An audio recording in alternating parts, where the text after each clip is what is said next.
Welcome to the Movie Business Podcast, picking up where Movie Business Book left off. I'm Jason Squire, hosting a wide range of industry talent and executives to answer fundamental questions about the business today. Here we go.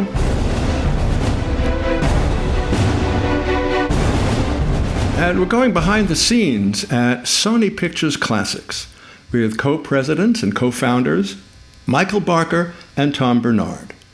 The company celebrated its 30th anniversary in 2022 and has distributed and often produced some of the finest independent films, including 41 Oscar wins. Highlights from their impressive catalog are 186 Oscar nominations, including for Best Picture, The Father, Call Me By Your Name, Whiplash, Amour, Midnight in Paris, and Education, Capote, and Crouching Tiger, Hidden Dragon. They have collaborated with some of the world's great filmmakers, from Pedro Almodóvar to Chloé Zhao. Welcome, Tom and Michael. Thank you. Let me just add one that you forgot that is, I think, very relevant today. Is a movie called Searching for Sugar Man, and it's about a guy named Rodriguez who was a lost musician found by a filmmaker. The movie won the Oscar. And Rodriguez has passed away today at 81. And so I want to give a nod and shout out to that's certainly the man who was the hero of that film, and hope that all listeners take a look at it, because this movie will give you just a smile and a tear and will blow you away in terms of what this true story is about. Well, thank you for the opportunity to offer condolences. And I saw the movie. It's true. It's a really wonderful movie, and as Tom says, worth seeing. So thank you again. Welcome, guys, to the podcast. Well, thank you. Great to be here. Great to be here. So let's jump right in and ask about the secrets of Sony Pictures Classics. Well, what are the secrets? What kind of secrets you looking for? You see, he's hiding the secrets already. I notice. There's lots of secrets. See? But which kind of secrets are you interested in? Mostly the good secrets that are forged from your years in the trenches, independent filmmaking distribution. Well, I can say one secret. I know Michael's got a lot of secrets, but I think one secret is that nobody knows how old we are, and that we've been doing this for about 40 years. And so I think we're the last of the Mohicans, in the sense that when we showed up on the scene back in the late 70s, there was the sort of the end of the wild and strange studio world of the 60s, where, everybody was dressed in a suit and had a cigar, and, they were, way above being in the fray of the movies. And we started with, I guess, the independent scene that was the beginning, with guys like John Waters and Fassbender and those kind of people. And there was a big changeover. And so we got to see the past. We got to see the present of when we grew up in the business. And we're now using that to take us to a new level, to adapt to the new world that's just showed up. It's interesting how... So that's a secret. Oh, that's a good one. The content remains. The technology shifts, however challenging that might be. Michael, is there another hidden secret? Well, I think what we're all about are those movies that have a long tail, that stand the test of time. And when we started together, it was the same situation actually as it is now. Like you say, the technology changes. I think independent movies have always been difficult to make, to release, but the challenges change. And you have to change with the times, but have faith in the quality of the films that, yes, you're going for the highest box office you can get, but you have a sense and a strategy that these films will live on forever, And that is kind of the secret of the success of independent films, because more often than not, the quality ones are the ones that live on forever. Well, and just to throw in there, what we want to do, and what I think our motto has been that has always helped us, is we want quality movies from around the world that are director driven and have an impact on the world. And so that's sort of been our motto. And so no matter what era we're in, we're choosing movies that have that kind of impact. And as the generations change, the movies change, and it's important to be able to still identify what that is that's going to have that current impact. The politics of today are very different than the politics of 40 years ago, and just on every other level of how people communicate, what the youth is like. The old people were the young people at one point when we started, and the movies stay the same and the movie theaters stay the same. And it's just figuring out what we can put in those theaters with that kind of mantra that will attract the present day audience. And so we've constantly been able to upgrade when the times changed. And one of the other secrets, I guess, is that we have a very young staff and constantly are feeding that young staff. As they move on to other places in the industry, we get a new crop. And so there are many, many people out there that are working in jobs and big companies and whatnot that started out at Sony Pictures Classics. Wow. And there's another beat here. With all of your success, it does come down to individual taste and intuition. And that's you guys. And that's kind of a secret sauce that can't be replicated. So that's another secret, in my opinion. Well, it's complicated. Yes, it's intuition and taste comes into it, but also a kind of knowledge of the business and how to get to reach out and market to audiences that are going to take to these films, how to help the word of mouth.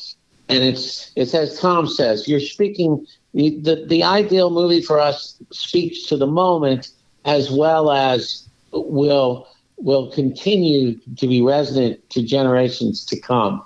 And, we have created a brand that has major support over the years, and we can't diminish the value of that support. Tom mentioned Rodriguez, but also Billy Friedkin passed a couple of days ago, the great filmmaker who made French Connection and The Exorcist. And I have to tell you, he has been a fan of Sony Classics from the very beginning. He was one of those people, he saw all of our movies every year, and when he really loved something and he felt it needed a push, he'd go on social media and push that film. He would talk to Academy members. He was passionate about high quality film. And that is kind of the mark of our ardent fans over the years. And of course, the age ranges of these people have really changed. We have new fans that are very young. I think the pandemic has caused us to have a much younger audience, a bigger audience, who became kind of cinephiles during the pandemic. And the audience is very key to this, and our understanding of the audience. And I think the secret, though, to our survival has to do with what Tom is talking about, of being flexible, being able to change when it makes sense in the marketplace. Now, there are those who say you should make more drastic changes than you're doing, and they're wrong, actually, because the bottom line is that the theatrical distribution, playing a movie in a movie theater, has always and still remains the primary way to give your title distinction for all the future platforms it may appear in, but also the best way to see these movies in a movie theater. And we are a company that feels that is not going away. And if the box office gross is not what it would have been in the past or what you really want it to be, you can make up for that revenue if in the future platforms, if you have made that crucial impression on the public, who will get to that film if they don't get to it theatrically, get to it later.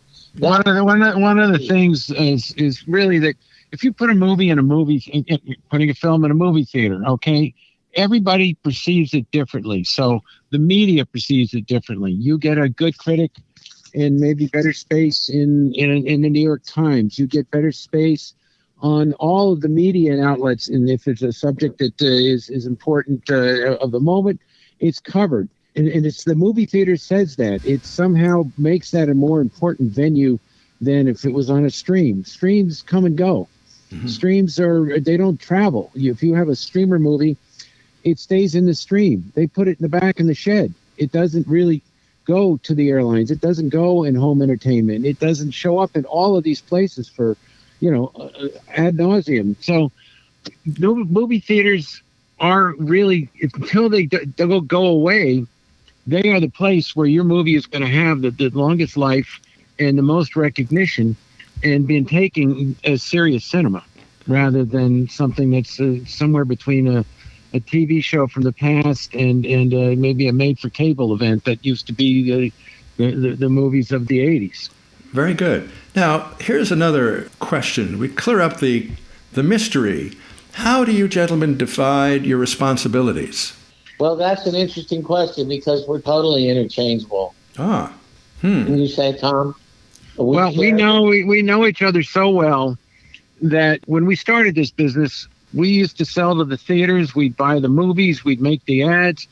We both came from movie theater. We ran cinema clubs in college in the 70s, which were basically running a movie theater on campus. And we were, soup to nuts. It was like, we had to promote it. We had to choose the movie that people were going to go to. We had to, make sure the auditorium was there. When all the word was out. And so we have those skills, and we've always decided not to move above those places in our business. In other words, a lot of people go, great, now I'll be the chief and we'll have all these workers. We're very much involved in the day-to-day in every aspect of the filmmaking business that we are in. So we're sitting at the head of the distribution group. We're sitting at the head of the marketing group. We're sitting at the head of the acquisitions group. These are people we interact with all day long. And so if Michael knows something a little better than I know about a subject matter, I know what that is. I know when that is. And Michael speaks and everyone listens. And I know what Michael's saying is going to be better than what I'm going to be saying and vice versa. We may look at an ad together. Michael may, say, gee, this is laid out bad. I may say, hey, you know what, but this picture's not very good. This is a thing that years ago, the only people I can remember in the movie business that did this sort of thing were Simmel and Daly at Warner Brothers. Mm-hmm. And I read about how they would interact, and they seem to interact in the same way that we do in every aspect of what their product is going to be and how it's going to be presented. And so, there's no Sony Classics if there's no Barker and Bernard. Very good. Well, thank you. Let's turn to the question of lessons learned in the specialized distribution area. Over the years, are there certain lessons that came up and said, gee, okay, that helps in the future? I'll just tell you one thing that gets me.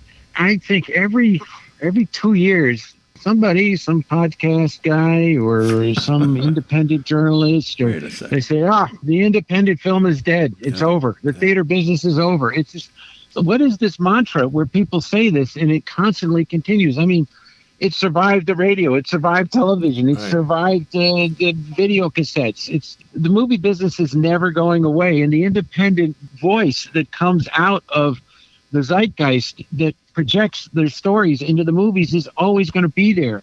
And so, I don't just know. I guess people don't remember that it's always been there, and so they think, God, it's going to die. We don't know what's going to happen. But that's one thing that to me is just drives me crazy. Your textbook, Jason, makes that very clear. Well, thank you. That's nice of you to say. Let's turn now to another classic question. How does a new filmmaker seek distribution? What is your advice for the new filmmaker? One thing I'm going to say, okay, Michael's got a lot, but I'll give you, I think the biggest tip I can give to a new filmmaker. Don't think that putting it in a film festival is going to make it happen for you. I run into so many situations we do where, we got in this film festival in St. Louis, and everyone loved it.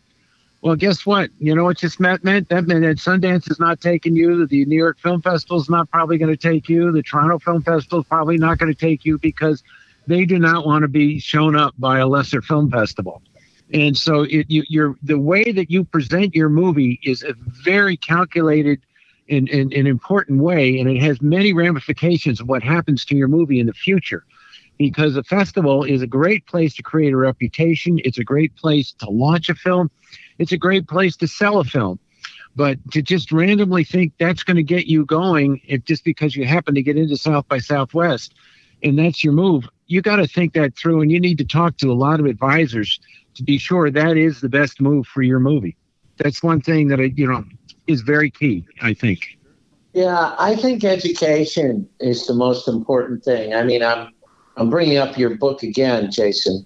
I think it's important to understand the process of the film business as much as you can, where the publicist fits in, film festivals, all these things. It's exhibition.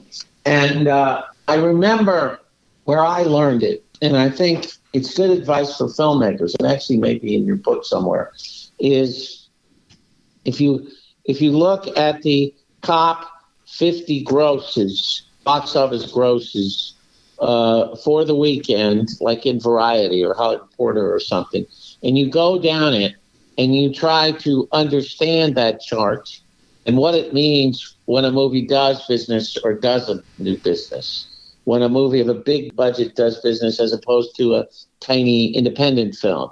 And that education of understanding how it works and what's meaningful, and understanding all the players. Okay, who are all the companies that distribute film?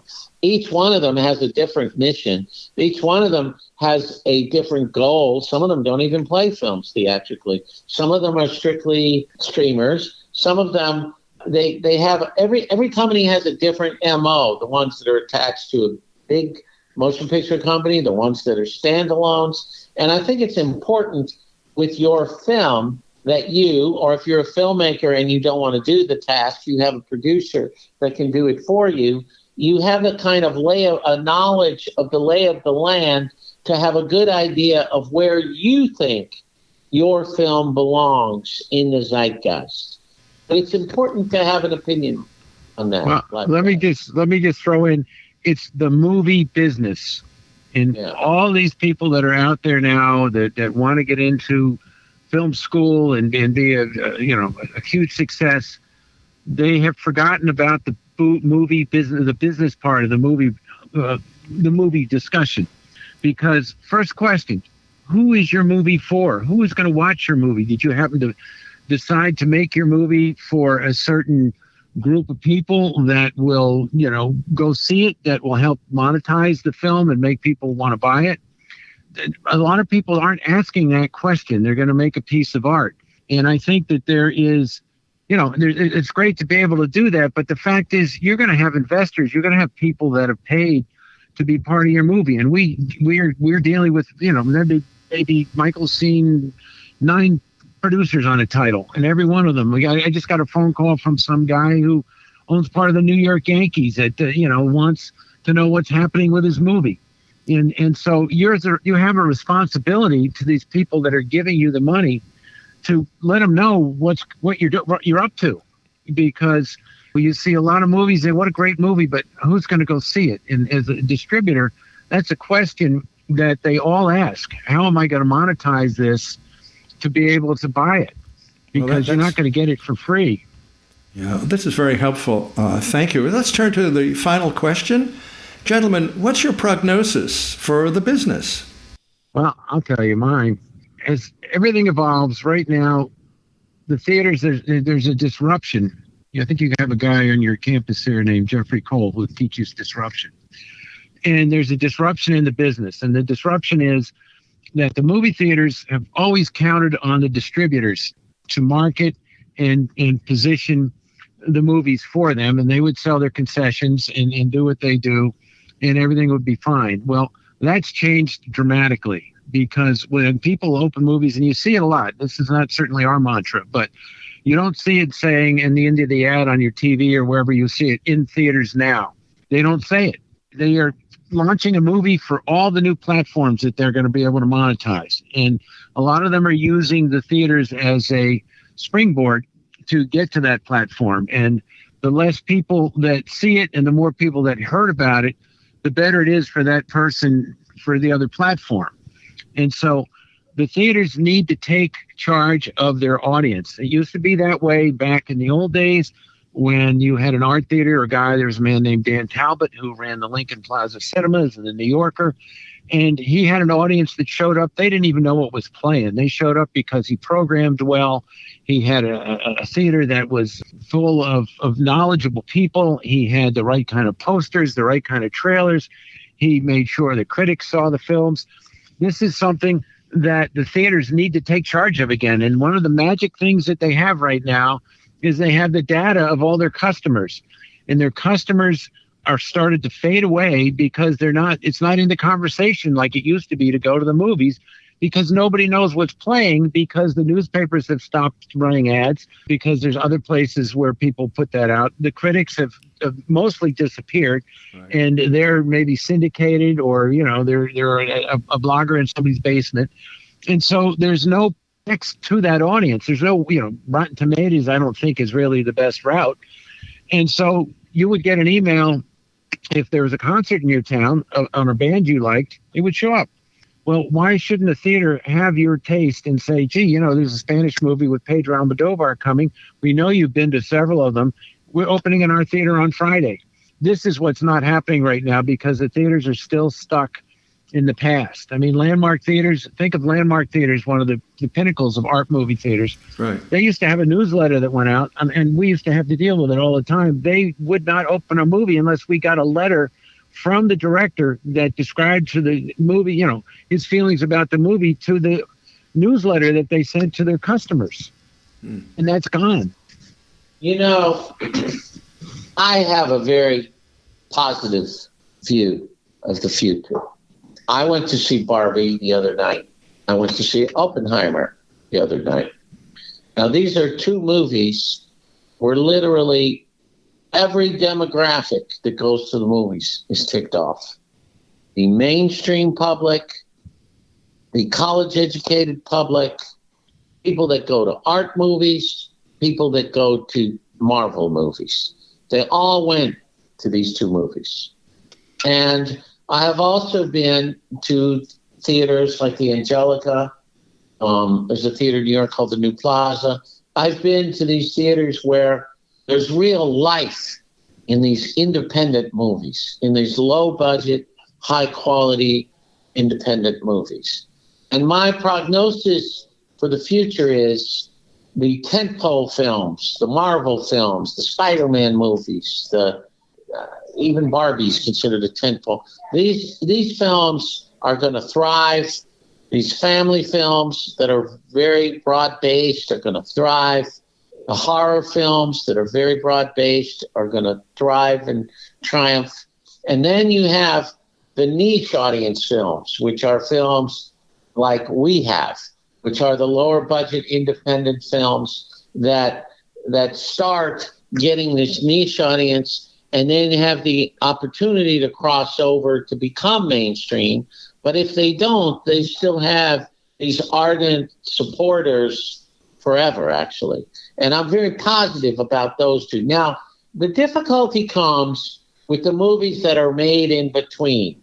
Those lower budgeted the big studios used to make, those lower budget big studio movies they used to make, that made up the very best films that were made in the 70s and 80s film culture.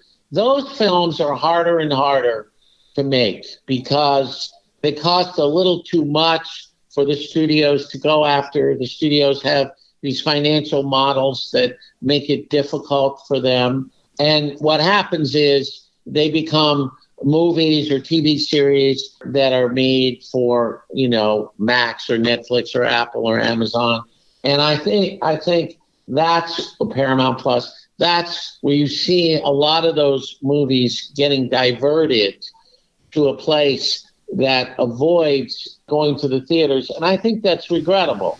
I don't know if nowadays a big studio would make All the President's Men or Ordinary People or the movies we remember from the 70s and revere, American Graffiti. I don't know if they would make those films now. I hope they would. But what my perception is, those films end up in other places like the platforms. Mm-hmm. And hopefully little companies like us can make up for it. I know we're affiliated with Sony, but we still really work off of a very lean financial model, which has actually helped us thrive and survive over 30 years. Well, congratulations on all you've done. And thank you so much. A pleasure to host you, gentlemen. Thank you, Michael Barker and Tom Bernard, for participating in the Movie Business Podcast. Thank you. Thank you, sir.